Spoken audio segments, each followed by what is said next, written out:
everybody. Thanks for listening or watching on the podcast. This is a short format episode podcast that you can listen to while you're doing your business on the pot. Or maybe you're on vacation in another state and you're riding your bike and you get easily distracted and you turn your head for just a second and you bonk it. And you also happen to be of a certain age. I do that walking. And your children are like, you need to go to urgent care. And then urgent care says, we don't do head trauma. So you end up at the ER. And you know that's going to be a while. I've been watching The Pit. Oh, I haven't taken that on yet. I was going to give it some time and then I didn't. And it's really good. But based on what I can tell from The Pit, you're going to be in that waiting room for 15 hours. 16. Yeah. So anyway, turn on an episode of On the Podcast and learn a little bit while you wait to get called back, and maybe you will. And like, entertain everybody around you. You guys are going to be in there together. You're in it together. You're going to be there together for a while. Build a community. Yeah. And then they're going to take you behind, and then you'll be separated, and that'll be your one share little moment together. And that's really beautiful when you really look at it like that. I'm Katie. And I'm Liz.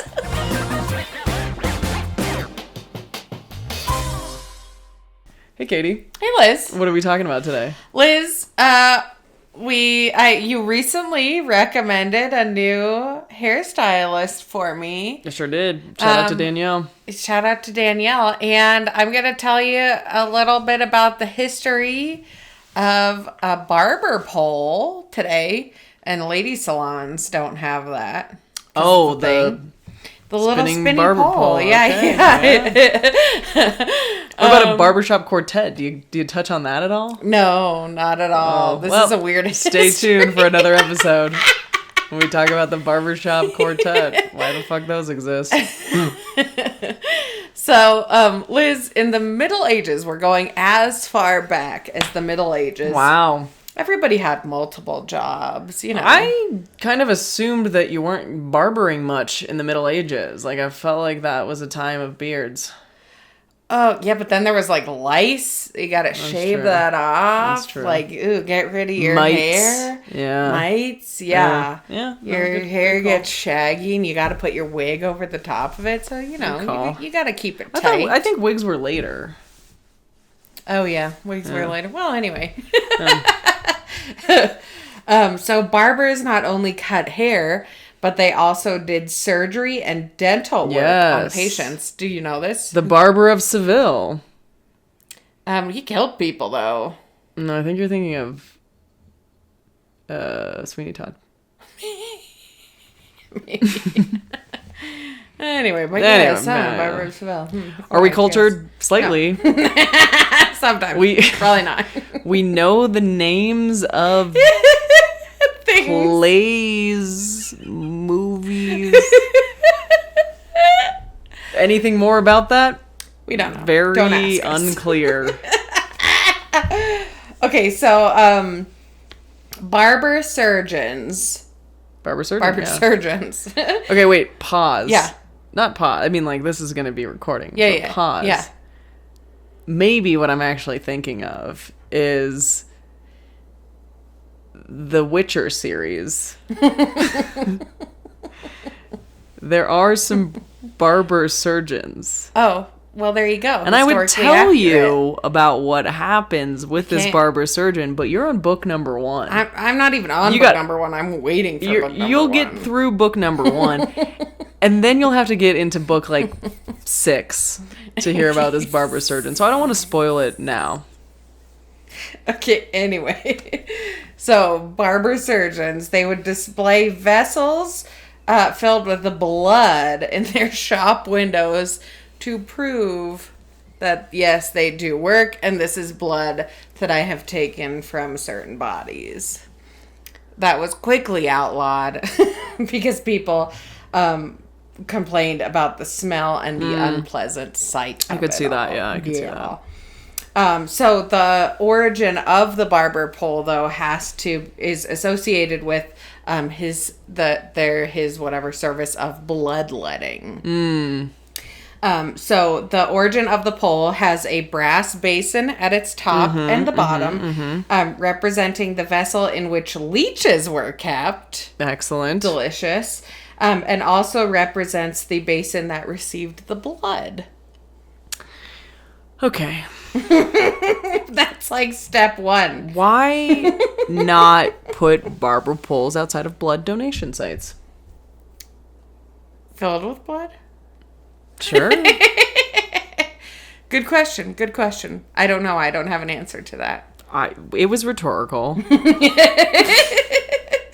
And then the pole itself, without any of the colors associated, represented the staff that the patient held on to during the operation. Oh, wow. Because back then, there was no anesthesia. Yeah. You're like, here's your bearing staff down on a piece of wood and here's holding your on staff. to something. Oh, boy.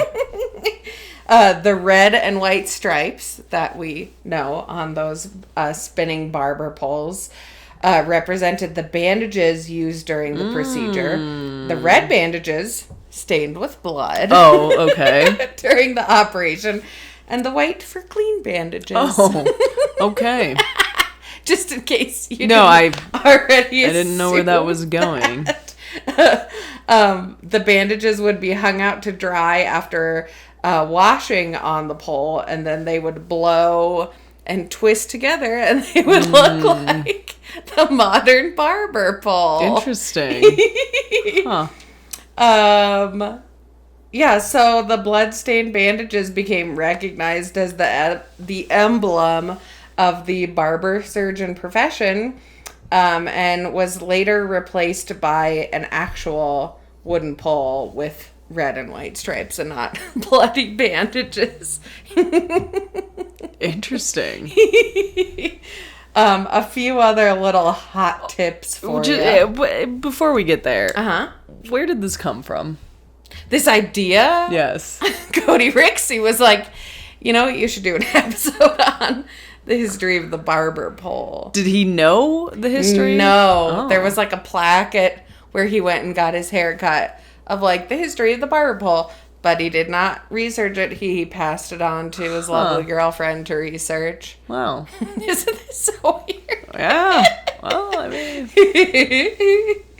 I guess if you don't take a minute to observe your surroundings and question why things are the way they are without accepting them as, you'll never know. You will never have you're any idea. You're actively ignoring history.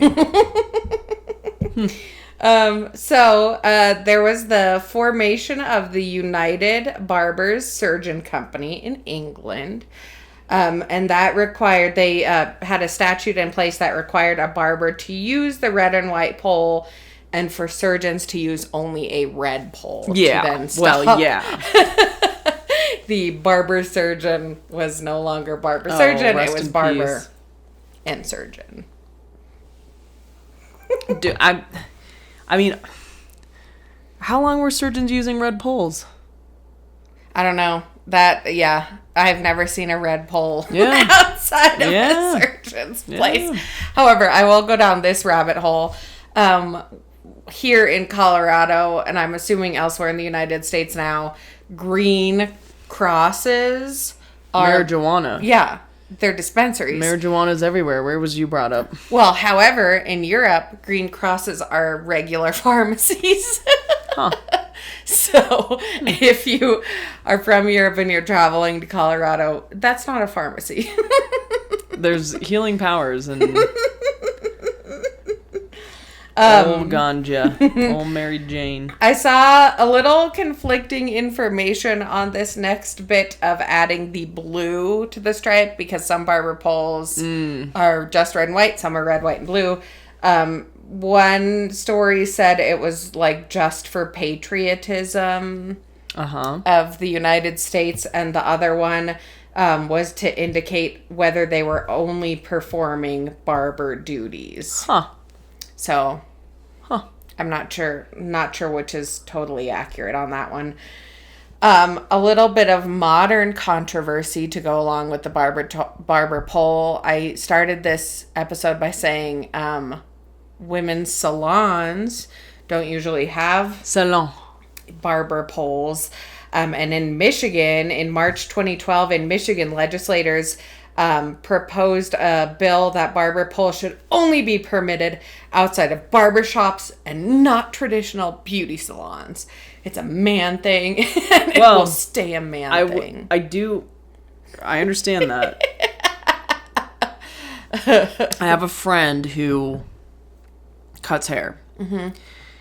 And she always worked at a barbershop. Mm-hmm. You know, you can get your hair cut, you can get barbered. She had to go through barber school, and you have to take a barber test and pass the test, and she failed it many times. Oh, it's a complicated exam then. Yeah, so there is something there that does differentiate, and that is a skill. All right, there you go. Maybe it's as simple as bloodletting. I don't know. But I can understand where that might fall into. Yeah. Keeping it strictly barber and strictly not. Mm-hmm. But I do want to go to a barbershop, and I want to just hike up the legs of my pants and say,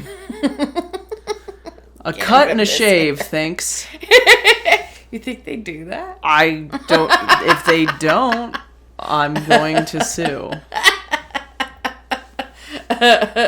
You gotta trim it first. It's been a while. Yeah, a little trim and then a little buzz. But keep a little there. Just keep the 5 o'clock shadow. Yeah. One other thing, Liz, I mentioned the green cross. This kind of falls in line with that. In South Korea, barber poles are used for barbershops and for brothels. So you might be going in to get a little snip. You might be going in to get a little good time. You are in Korea. Mm-hmm. You're like, all right. Tonight's the night. You got sexy underwear on. You smell real nice. And you wander in. Not a lady in sight. And they're like, a little off the top?